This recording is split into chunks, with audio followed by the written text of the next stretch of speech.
என்னை சுமப்பதனால் இறைவாவும் சிறகுகள் முறிவதில்லை.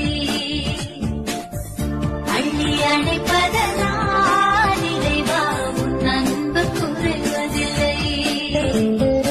ஆயிரம் மின்னல் இடித்திட்ட போதும் வானம் கிழிவதில்லை. ஆயிரம் மின்னல் இடித்திட்ட போதும் வானம் கிழிவதில்லை. என்னை சும